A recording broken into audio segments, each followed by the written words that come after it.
Hey guys, welcome back to the channel. Now, have you ever asked yourself, you know what, I would love to own a Rolex Yachtmaster 2, but I just don't have the spare $25,000 laying around? Well, if you've ever asked yourself that question, this is the watch for you. Now, I saw this on Amazon and I just had to take a look at it. This isn't going to be one of my normal regular reviews. I'm not going into specs. I'm not diving deep into this thing, honestly, because it's just not worth it.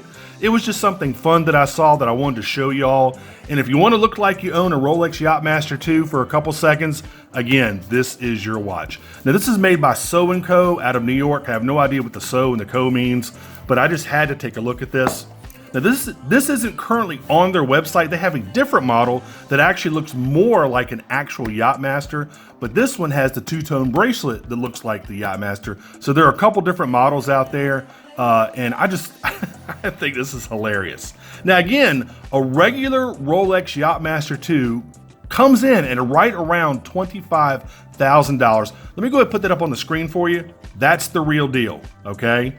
And they come in different different dial variations and different bracelet variations. So there's the real deal. I'll go ahead and keep that up there. And let me show you the So & Co. This is actually called the Hudson 5510. There you go. There's the Hudson. The Hudson 5510. Actually, not a bad looking watch, man. All right, so let's see what you get in the watch box here. Not that it really makes any sort of difference. Some sort of, I guess, warranty card. Let me see here. Yep. 1 year international warranty and instruction manual. There you go. This actually has a GMT function, which was a little bit surprising. Watch box, not the best I've ever seen. I mean, you can open it up and see the little hinges there. It's pretty tattered and worn. But let's take a look at the watch, man. Again, not going into specs. I think this is like a 44 millimeter though, and I think it's water resistant to 100 meters. And a screw down crown, all of which, who knows, are legitimate specs. Who knows if it can, go, 10 feet underwater. But anyway, so here's the deal. If you want to look like you own a super expensive watch, there are tons of knockoffs out there, homage watches, whatever. And I saw this one, and I think this is one of the best ones I've seen. Now, this doesn't look exactly like the Yachtmaster 2 because it's missing the second sub-dial at 6 o'clock. Let me show you the real one again. There's the real one. And there's some slight differences. Let me see. Let me bring up the real one on my computer and see. Yeah, so the real one, there's no Cyclops at 3 o'clock. Obviously, there's no date at 3 o'clock. The hands, the GMT hand is bigger. I mean, just tons of differences. But the overall look is to make it look like a Yachtmaster 2. And I think they did a pretty good job. Obviously, this is quartz. The Yachtmaster is automatic. The Yachtmaster, the real Yachtmaster has pushers over here at 2 and 4. This one does not. So just the overall general look of the two-tone bracelet, that really nice blue dial, and the hands, they got the hands pretty accurate, it looks like, except for the GMT hand is a big, huge triangle instead of that like kind of pointer. It's a much bigger triangle. But I mean, it's not bad. It feels pretty good. It looks pretty good. And again, if you want to fool somebody for a few seconds, and let's say ask you, hey, look, let me take a look at your watch. Is that a real Rolex? And then you're going to feel like an idiot.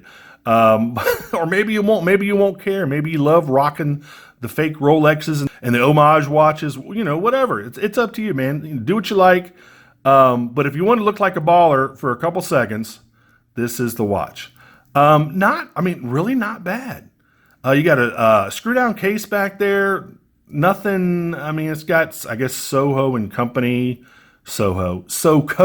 Company. Again, don't know what the So and the Co stands for, but they've got tons of different homage watches on their website. They've got this one. Let me see what they've got. They have got some others. Let's look at the Madison collection. Again, more Rolexes, Panerai, kind of homage watches. I think they even have like a AP style. Let me see here. Yeah, they've got a Daytona lookalike, some Hublots, it looks like, APs, Panerais. So they've got a whole bunch of different stuff. Homage watches. I mean, this is like a $60 watch. I'm not even going to put the link in my description field. If you want it, go out there and get it, but I'm not going to promote this thing. But let's go ahead and try it on just for the heck of it. And I mean, guys, for 65 bucks, this is actually pretty well built. I'm kind of surprised. There you go. Man, I mean, from afar, unless you really know a lot about Rolex, you would be tricked. Now, anybody that really knows about Rolex knows about that big 6 o'clock subdial, and the inner ring here doesn't go all the way; it stops halfway with the real Yachtmaster. Actually, it stops about, I don't know, about 8 o'clock and about 4 o'clock. It doesn't go all the way around, and obviously the real one has, you know, yachting functions. So I have no idea how to use any of that stuff, but anyway, there you go. So, I mean, it feels good. It looks good. Let's go ahead and test out the lume here. I was really, really disappointed with the lume. I don't know why I thought for any other reason that the lume would be good, but let's kill the studio light, kill the monitor. Let's test this lume out. I think it lasted for like 2 seconds, maybe. And I don't think even all of the indexes were loomed. There we go. Now, to the naked eye, that's totally faded. The hour and minute hand can still be seen a little bit. But, yeah, the indexes at 12 and all on the hour indexes are all faded completely. But the hour, minute, second hand, and GMT hand, not too bad. Okay, well, now they're fading out. But anyway, that's to be expected. I mean, they're not going to, you know, spend a ton of money on lume on a $65 watch. Let's go ahead and cut everything back on here. So guys, I mean, if you want to get something that looks really expensive but is not expensive at all, this So&Co Hudson, what is the model number again? 5510 GMT might be something you want to think about picking up. It's just fun to have something like this. You know, don't take it seriously. Don't try to pass it off as a Rolex. Obviously, anybody that, you know, wants to look at the watch is going to see it's not a Rolex. But, you know, again, you know, buy this watch if you want to pretend like you have a real Rolex for a couple seconds. And again, it's just something fun. And I thought I'd bring it to you. And let me see on their website, they don't have the, yeah, let me see the other one. The Hudson 5015 does have the second subdial. It does also, it looks like it's a chronograph, I believe. But they don't have the two-tone.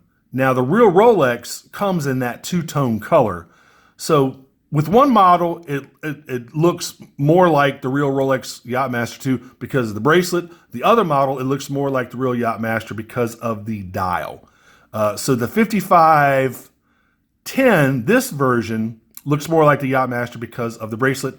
And the 5015, which is the only model that So&Co carries right now, that looks like the Yachtmaster, looks more like the Yachtmaster 2 because of the subdial and the inner chapter ring stopping at 8 and 4. So it's kind of a trade-off. But anyway, if you want to get one of these things, go over to Amazon, pick one up. Again, they're like 65 bucks. And guys, that's really been about it for this video. I just wanted to bring you this, and I think you'll get a chuckle out of it. I know I did. So anyway, also make sure you like and subscribe. Make sure you click on that notification bell. I've got some really cool stuff coming up. And again, if you want to go out there and get one of these, go for it. It's fun, man.